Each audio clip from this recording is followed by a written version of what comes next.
go ahead and get started. If you need it, just go ahead and put it in the chat.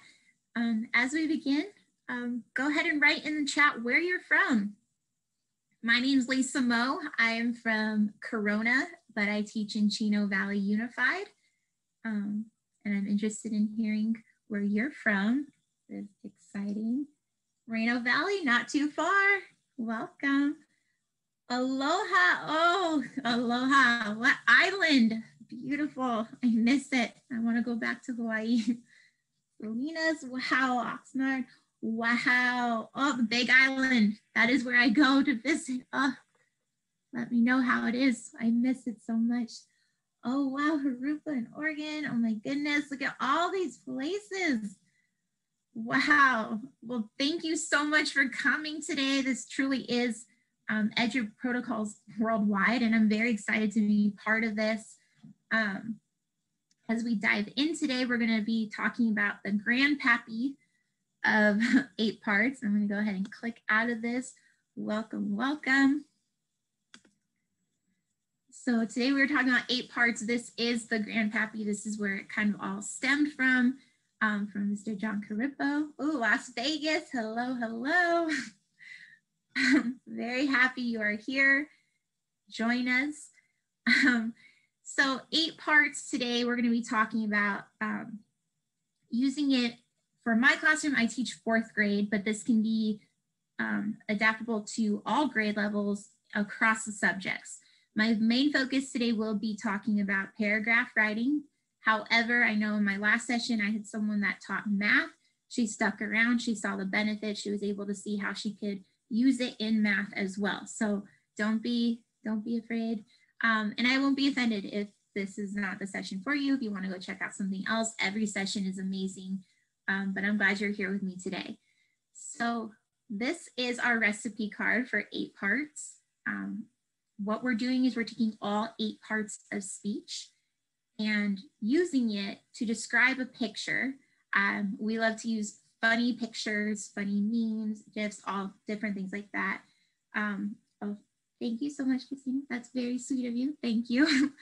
And what we do is we have our students, so the way I started out is having my students work together in partners to describe this picture. And what I love about it is we're all looking at the same picture, but we're all getting a different interpretation, a different perspective of this picture.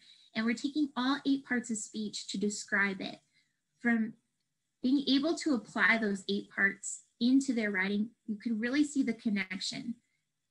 In our education system, we tend to isolate grammar from writing.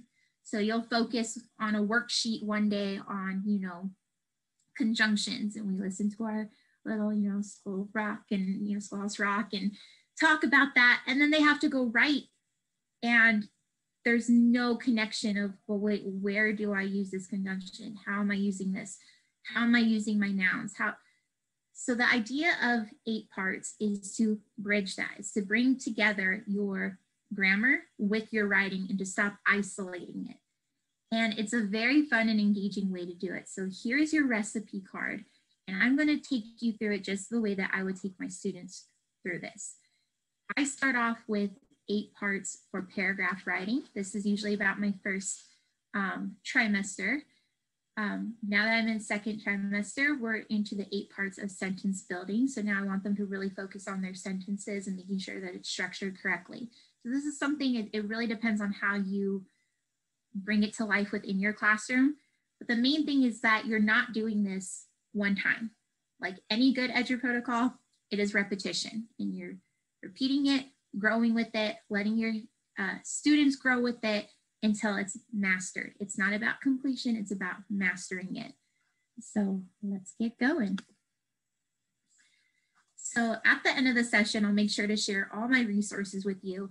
This particular 8 parts template here comes straight from the Eduprotocols website. So work smarter, not harder. You don't have to, build your own, 8 parts. I sometimes do, but I also like to just use the one that's already given to me. There's a whole website too with fabulous images of just like such funny pictures, and you choose appropriately of how what you want your students to write about. And as I mentioned, they begin by describing this one picture using their eight parts of speech. So we start off with a 3-word sentence. We call this a Tarzan sentence or a Frankenstein sentence, okay? It's just 3 words to describe that picture. If it's a cat playing with a toy, then that would be your 3-word sentence, cat playing toy, okay? It's not a proper sentence at all, but that's where you're beginning with. They're getting to look at that picture to describe it. Now we're gonna start adding our verbs. So you want 3 verbs, 3 adverbs, 3 nouns, 1 proper noun, 3 adjectives, and so on and so on. You could change it up. For instance, I have 1 proper noun. If you want 2 proper nouns, it's up to you. This is your class. This is what you want them to work on. Creating a simile, I've changed that to creating a metaphor that goes with your picture, include an idiom that goes with your picture. Over the last few weeks, my students have been learning dialogue. So now I ask them, I challenge them, within your 8 parts, I want you to include dialogue now. Okay, so you're taking all these ideas of writing and you're putting it together so it's not isolated, and they're understanding when and where to use it and how to use it. So why do we do this? Because grammar is boring. It is, it's very, very boring. And with an activity like this or a protocol, I should say, you're engaging your students to connect to it. It's fun. If you don't want to use the pictures that are from the website, have your students look for the pictures. Let them have fun. My students have discovered that they could take really candid, terrible shots of me in the middle of my teaching, respectfully, and we have fun with it. And once they discovered that, I thought, hey, let's start using that for our Eduprotocols. Let's start using that for 8 parts. So now it's almost like, you know, TMZ in Miss Moe's room of who could get the best candid shot of her in the middle of the week. And then we vote on the best one to use. So connect with your students, have buy-in with them. Let them have choice in this, because once they tap into their creativity, they're gonna love this. Again, I teach 4th grade. The first time they did their 8-part, I could maybe get a sentence or 2 out of majority of them. I say, where's my paragraph? Do I have to, Miss Moe? I don't want to. Okay, now they're starting to connect with it, get creative with it, have fun with it. Their writing is off their little paragraph now. Now they're writing full-on stories and asking me, is it okay if I open a Google Doc? This happens in my classroom. Right now I'm 100% online, but back in the day when we were all in our classrooms, we would be able to write on paper, and my students would ask for more paper. So you're taking them to repetition. They're building their confidence in writing. They're unlocking their natural imagination with this. So it's not just tell me about this, summarize the story. No, here's a picture. What's your interpretation of it? Describe it using those 8 parts. So today you're gonna have an opportunity to do this as well. You're gonna be able to unlock in your brain. Now, with my students, I tend to give them a sheet. So I'll connect it on their Google Classroom or in class with different examples of 8 parts. That's at the beginning as I'm really teaching it to them. That way they're not getting too overwhelmed with it. But in time, I take that away because now they're understanding what belongs where and how to use it. But you are always more than welcome to start them off with that. This is kind of my steps of how I teach it. We do, you do, as you all know. So we begin by doing one together. We fill it out. I have an example right here for you of what we filled out for this picture. We use this picture to describe. We described it using, our verbs and pronouns and conjunctions and really thinking about it. And then I said, okay, now that we've done together, delete it. And now you're going to work with a partner and you're going to come up with new words. Okay, now you're going to describe that same picture, but you're going to have new words. And this is how I introduce it to them. So they really have fun with it because now they're a little more comfortable once we've done it together. So go ahead in the chat. I'm going to try, if you could try to zoom in for you, just to have fun with this picture, just for a moment here. Go ahead and give me an adjective in the chat to describe this picture.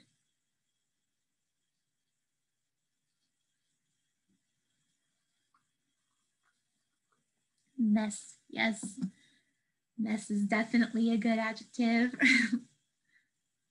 Quite alarming. Slippery. Chaotic. Exhausting. Yes. Those poor parents. There, yes, these would all be confusing. These would all be fantastic description words to think about. Okay, now I want you to give me a noun to describe this. Okay, this one does not have to be proper. It could be any person, place, or thing to describe this picture. So go ahead and write a noun in the chat. Boys, yep, good. Disaster. Paint.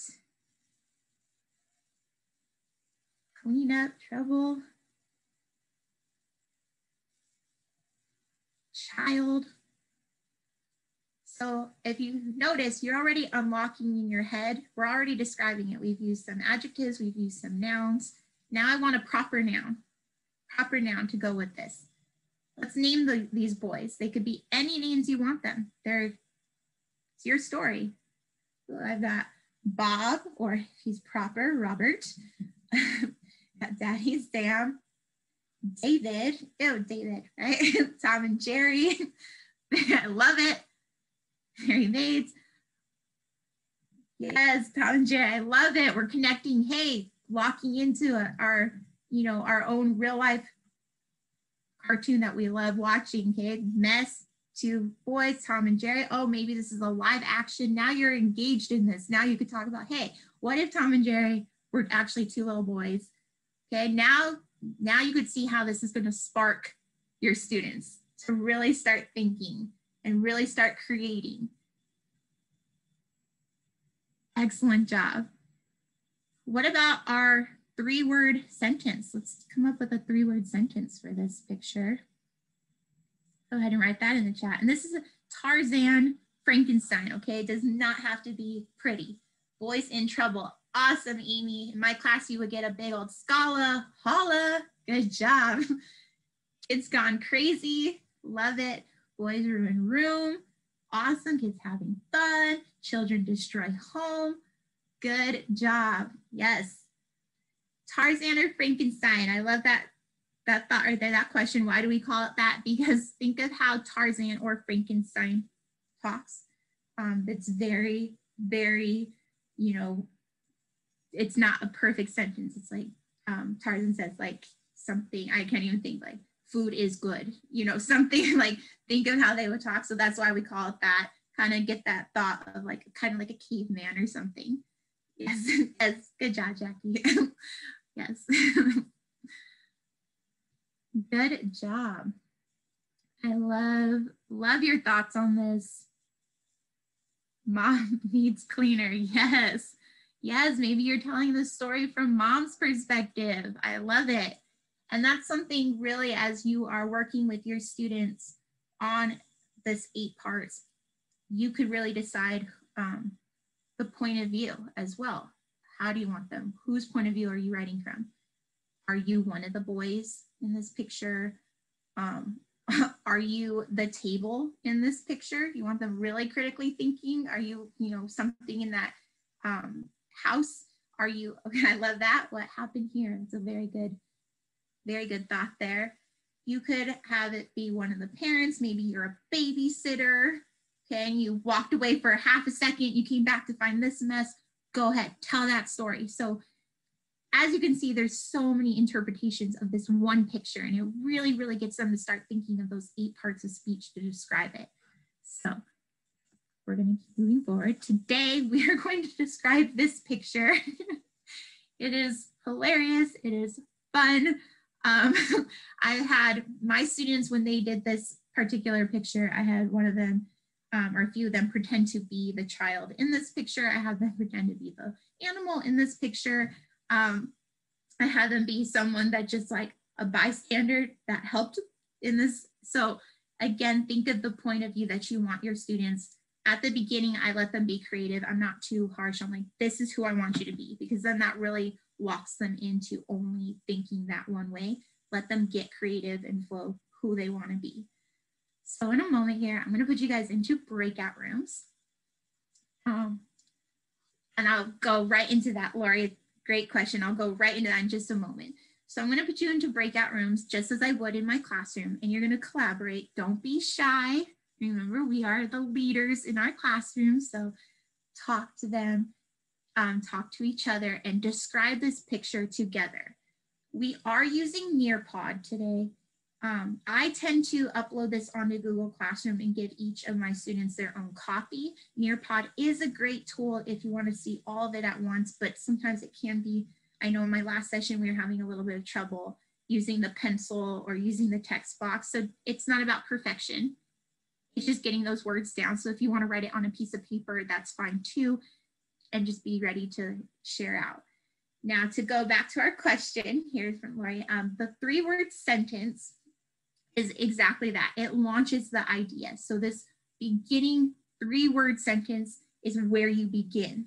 You take that idea and now you describe it. Really build on that. So they go from this very simple sentence to now they're building into it, and it's really going to launch that story. I've had students go back and change their 3-word sentence because they're like, oh, I don't really want that anymore. I wanted this. My story's taking a different direction. You could also have them, sometimes it doesn't show up at all in their story, but you see their 8 parts. Now, if I go back on this as well, so you could see, it won't let me. So if you go back on it and you see that the different colors, which you'll see in a second, each thing is a different color. So nouns are like green or something, and you have your blues. At the end of their writing, I usually have them go back and color code their story. So go through and highlight. So now I could really see that they're understanding their nouns there. And I have them highlight everything. So not just the words they wrote down. I want to see that, do they understand nouns altogether? Do they understand conjunctions when it's used outside of that template? So it's pretty fun to see at the end as they start to really get it. It's really colorful. It's a very, very colorful story, but I really get to see that they're understanding it. Let's see. And we are going to go ahead, and don't worry, I will share this picture big on the screen. So here's the example template, and as you see, here you go. So each one is colored. I only have them highlight after they're done writing their paragraph. And again, they have not completed this just because they finished it. You know that they understand it when they've mastered it. So I will use that same picture for 2 weeks, 3 weeks, until I see mastery. Some kids are going to master it before other kids, just like in anything. I want them to keep going back and fixing it, correcting it. Fix your grammar. That's not a conjunction. That's not a pronoun. Go back and fix it. Go use it. Down here, I have create a simile. And I want that included into your story. As I mentioned earlier, you could have something like, I want dialogue today, so make sure you have dialogue. I want at least 2 people speaking in this. So it's up to you, just like any Eduprotocol. Get innovative, take it, grow from it, learn from it, but you're not set in stone like this is the only way to do it. It's your call. So however you want them, whatever skill you want them practicing, challenge them with that.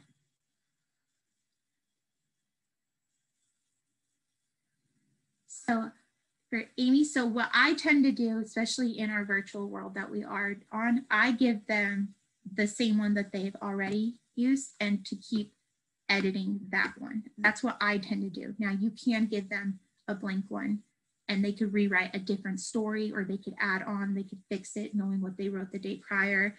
I tend to allow them to go back on that same one because I want them to learn how to self-edit. That's like my challenge. So to go through, and sometimes they have different eyes from the day prior. So sometimes they go back and they'll crack themselves up of like, what was I thinking? What was I writing? Now their first one, I tend to save that one.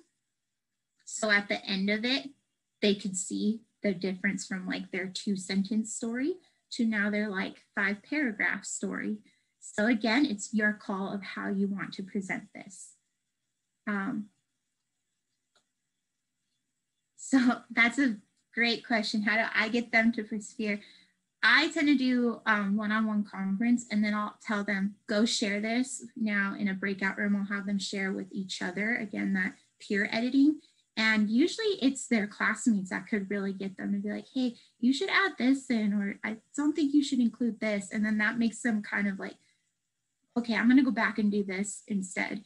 I have had my stubborn ones in the past, even this year, couple, like the first time we did this, like, no, but it's done, it is done. And as they start seeing examples of other students, it really gets them to be like, can I go back and fix that? Can I add this in? So allowing them to like share with each other, you don't have to share names of who it belongs to or anything. It's really your call on that, but just that approach. I always say we use the pyramid of success in my classroom. So your personal best, if you feel that's your personal best, that's up to you, but how are you going to do better next time on this? Or what are you going to learn from this? So when we do this again, so again, allowing them to see each other's is always like my key. Let me go ahead now, and you are going to work on it. There is like a little pencil tool. It does not have to be perfect. Again, if you want to write on a piece of paper and share, I am going to put you into breakout rooms. Don't be shy, talk with each other. But I'm going to give you just a moment here. And, you know, we have a good amount of people. We could just stay in this room. Let's all talk together. Let's all describe that picture together. And I'm going to go ahead and bring it up for you. Again. So here's our picture. Let's think about that. And I'm going to give you moments. You guys could speak them or you could write it in the chat. Let's come up with a 3-word sentence for this picture. Yes, of course, Lori. Let me get that for you.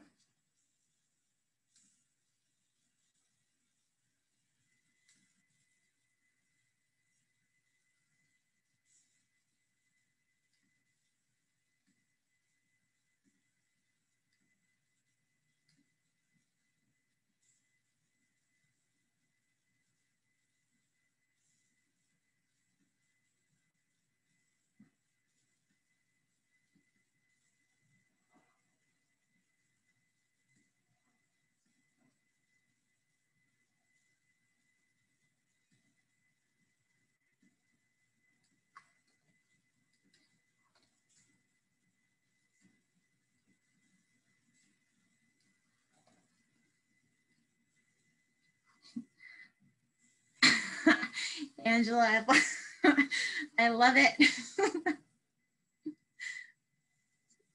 Boy is frightened. Army. Horse like singing. I love it. These are great. Now, we are adults. We could totally go with WTH.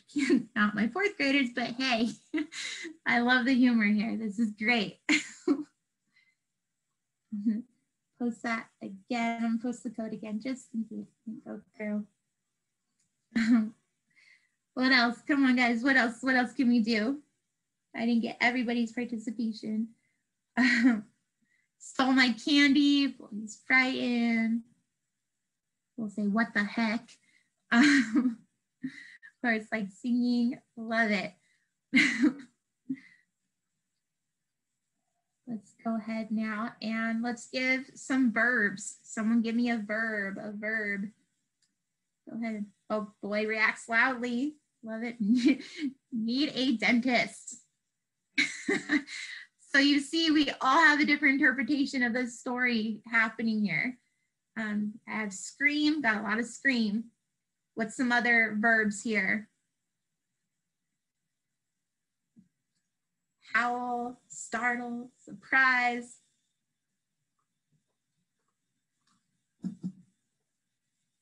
Nay. Yeah. Yeah. Why not? Snatch. Fantastic. Now let's do one more. Oh, gasp. That's, yeah, I like these.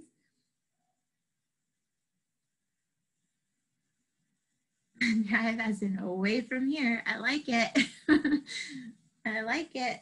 You guys are funny. Thank you guys for engaging and like this is fun. I like this. And thank you guys for coming today. I know it's our, most of us are on Thanksgiving break. The fact that you guys are here, you want to learn that, like, I love it. Like, you guys are my type of people. So thank you all. Shock. Awesome. Let's move on. Let's get some adverbs going. Some adverbs. Angela, good attitude. Angela, yes. Loudly. Loudly is awesome. Quickly. Very good. We got a story happening here. Dangerously.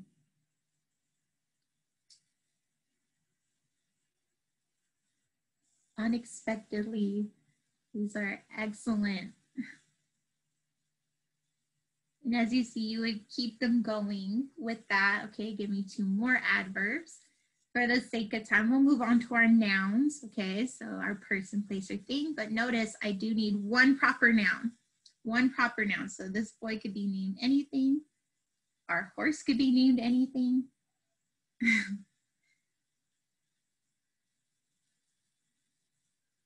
George, is that the boy or the horse? I like it.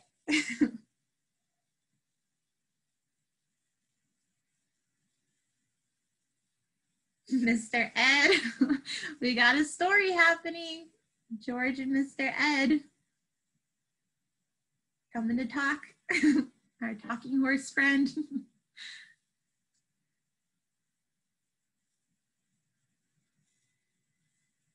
Get all this. So let's give some other nouns here. What else do we have here?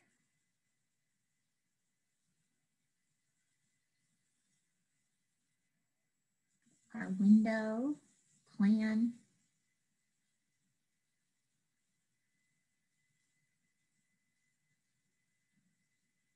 Got headrest, yes. Safari, oh, okay. Now we're getting more to our story. I like it. We also have a boy and a horse. So those would also be some. And now let's move forward into our adjectives. Let's describe. Oh, terror. Describe adjectives.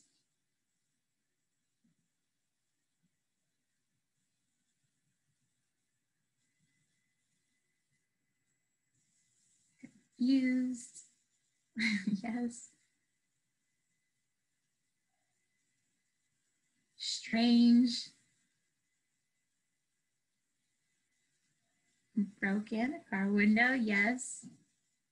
Frightened.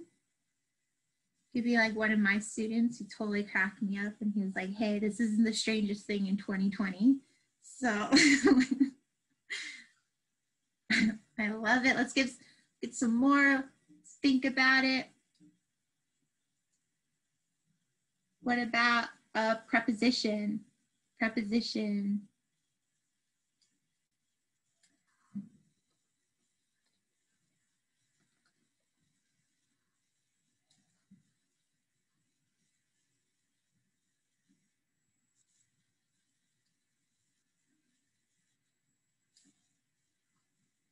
Through, inside, in the car. Okay, you guys are really doing awesome. In the back seat. We're getting those ideas. Getting those ideas. What about a conjunction? Conjunction, junction. What's your function? And put that down. So I like it. But good job. We got a full sentence there. Through the haunted barnyard. Ooh, now we got kind of a genre happening in this story. I like it. And let's see. How about an interjection? Interjection.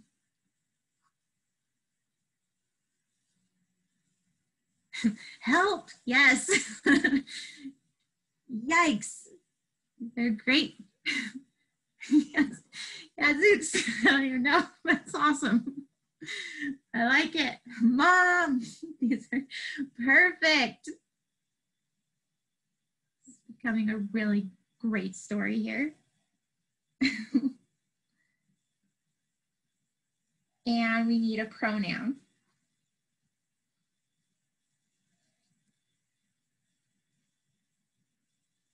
He, it, that works. That works.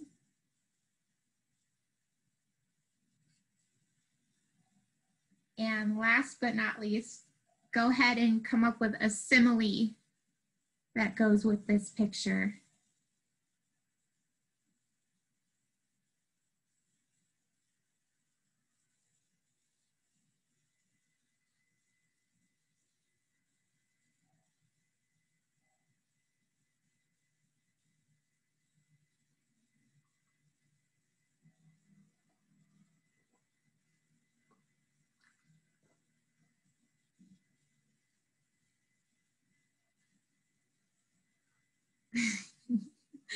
Yes, the year 2020.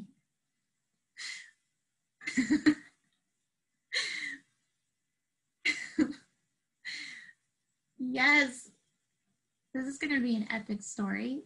Let me tell you that. You guys are hilarious. I'm telling you, this is like, yeah, like a baby exiting the womb. These are amazing. Yes. Yes. So what you would do is you would take all these 8 parts now, all these things that you just filled out, and now go write your story. I'm gonna give you guys about 5 minutes, okay? You could write it on Nearpod. It's all here for you. If you can't remember things, go ahead, you could scroll through. If you can't, just come up with your own. It doesn't have to match exactly. I mean, we didn't even write it down on the formal template, but go ahead and write your story, just a paragraph using, and as you can see, it really takes your thoughts, right? You really have to think, did I include those nouns? Did I include my conjunction? Did I include my verbs? Did I include, really think about that as you're writing it and looking back. And you could see the connection between grammar and writing. It's no longer isolated.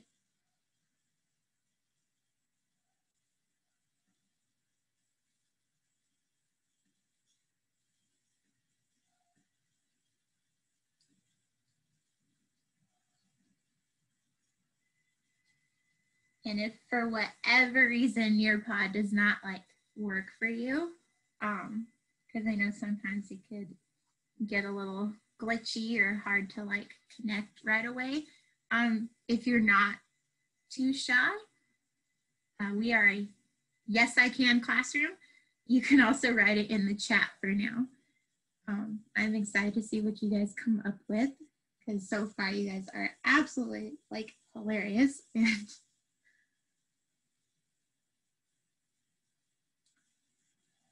And you can also see the fun that we're having. This is the type of things that will happen in your classroom. There's a lot of tears from laughter that is always happening as we think together, or when I send them to do this independently, they try to like, who could, you know, come up with like the most funny story, or for October, I wanted more like a haunted theme. So they challenge themselves of who could really think.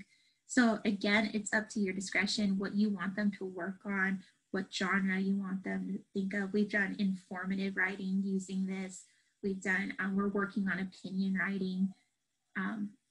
I do a big Shark Tank project in my class, and so we're using this as well to really pitch our inventions, and they're coming up with their own like pictures to go with it. And it's just, it's really up to your discretion. You're gonna see your students just blossom as writers.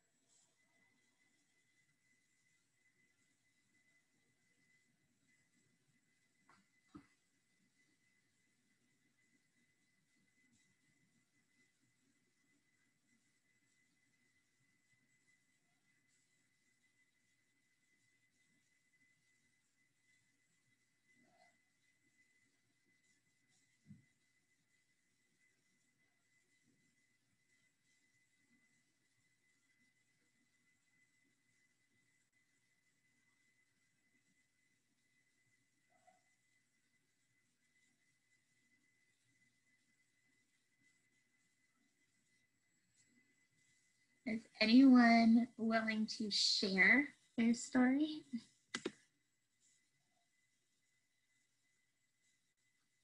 Yes, of course. I'm going to go ahead.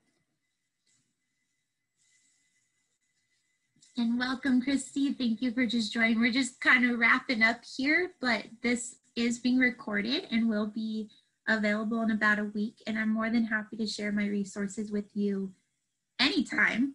Truly, like, you don't even have to wait a week if you want to like jump on a Zoom with me another time too. I'm always like available. I'm always happy to help you all. I'm kind of an Eduprotocol like fanatic. I discovered them a couple of years ago. I took the master class with the master himself, John Carippo, and it's amazing how these little things make the biggest impact in your classroom. And I could say this from my own experience, just the difference of seeing my kids' growth in their learning and, you know, kind of getting rid of those worksheets and those time wasters. This is more bang for your buck. You get so much out of it, they get so much out of it, and you get to see their learning come to life. So would anyone like to share their story so far?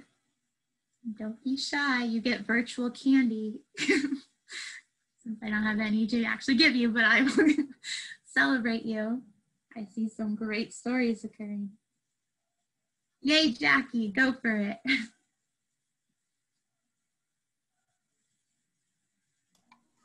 Okay, hold on. I have to enlarge it so I can read it. Okay.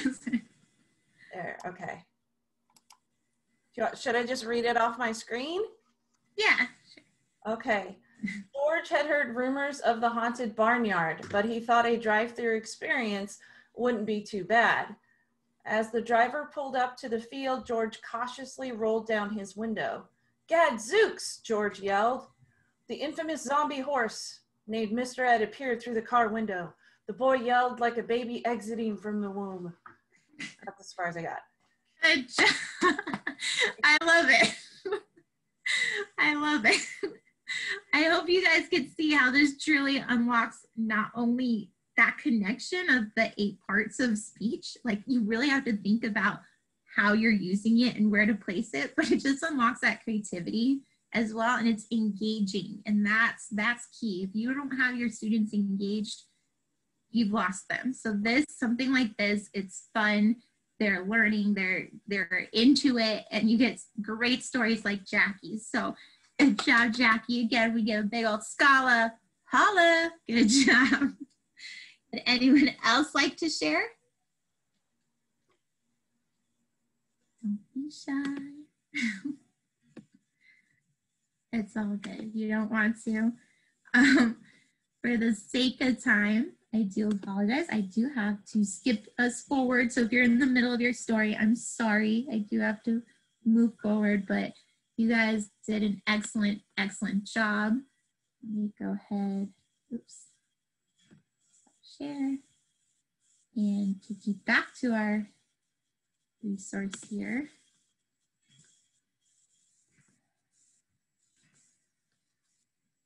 And go ahead and share my screen again. So again, make it fun. Writing is not a punishment.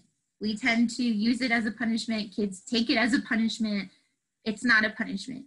And as long as you're guiding them through, as we did today, you could do it together and then let them write their story. Like I said, I tend to, let's fill this out together. Now that you know how to do it, now I want you to work with a partner and fill this out together. And then independently, you're gonna write your paragraph. This is an example of my students. As you can see, they're really elaborating. They're understanding how to highlight, how to, where it goes, where each thing goes, and really build their stories, really build themselves as writers and grow. Challenge your students. I'm so sorry, working from home. My coworkers, AKA my dogs, love to bark at every little noise, so I apologize. I challenge my students as well with vocabulary words. This is something you could adapt in your social studies. It's something you could adapt in science, in math, and I will have templates for you to do so. but challenge them. Like each week I have new vocabulary words. I want you to now use those words somewhere in your story as well. And you get to see, do they understand what types of vocabulary words are these? Are these, you know, a verb? Is this a noun? Yes, let me get you that real quickly. There you go. And I'll make sure to give you guys the Google Slides as well, so you actually have these to look through and with all the templates. These are the results. These are just some examples. These are my 4th graders. You can see it went from a paragraph to truly writing, understanding, self-editing, going through and really fixing and growing and elaborating. One of these is for informative writing. The other one was a narrative, understanding how to hook their audience, write about it, describe it. It's truly the most simplest thing can make the biggest impact. And like I said, I've been using this for a couple of years. This is how I teach writing and grammar. There's no gimmicks. There's no teacher pay teacher. There's no, you know, investing in programs. And it's this. And I'm getting the results. Something as simple. It's adaptable. Again, I'll make sure to put this in the chat in just a moment here, but there's templates for little. So if you're a primary teacher, there's a little 8 parts to do with them. Fun little pictures as well that goes with it, what you want them practicing on. 8 parts for sentences. That's where I'm at with my students right now as they're growing, because now I want them to really develop. So that's a great question. Again, there's all these different templates too that you could see that could help you to adapt to it. It really depends on like what your focus is during that time. So for instance, we just got done doing informative. So kids are natural storytellers, like that part's the more easy part. So I really break it down with them and explaining and getting them to talk, getting them to talk it out without using the you, I, you know, telling a story. One day this happened, give me that information, explain it. And again, all these examples are here for you. The Eduprotocols website is filled with resources. There's some for math as well. I use this for math to get them to really understand their academic language. This would be an example of that. It all comes down to what you're doing with your 8-part. So I gave you the example for like a narrative or a creative writing, but this is something we did a whole animal research.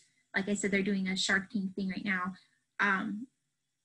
getting them to understand the difference. So I always break it up. You know, we do a little thinking math ahead of time, like what's in a narrative, what's in, you know, expositive writing, what's in informative writing, what's in it, you know, taking them through each of those things and really getting them to understand. Again, it's going to come through repetition. It's not going to happen in that first day. They're not going to immediately be like, oh, got it, you don't want this in a narrative. But that's why you continue doing this, so they start to understand and eliminate the words that would make it, or the storytelling that would make it not what you're looking for. There's lots of primary sources.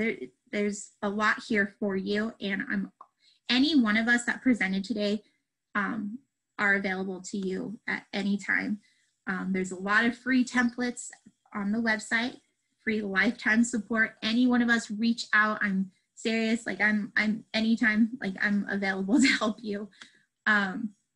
We have a new book coming out, a math edition of Eduprotocols, so look for that. I am on Twitter. Good question. I'll give you that information in just a moment. There's information on Kim's page if you're not on the Empowered Adventure page. Maybe you are, maybe not. But that's something that, like, where there's just tons of teachers, we're sharing resources constantly. This is a really good page, and I'll make sure you get this resource. And my slides are there. I'm Miss Moe Teaches on Instagram, Twitter, Facebook, and recently TikTok, because it's 2020 and I was suckered into it. So you could find me any of those places. Yes. Let me go ahead and get you this real quickly. Make sure you have this link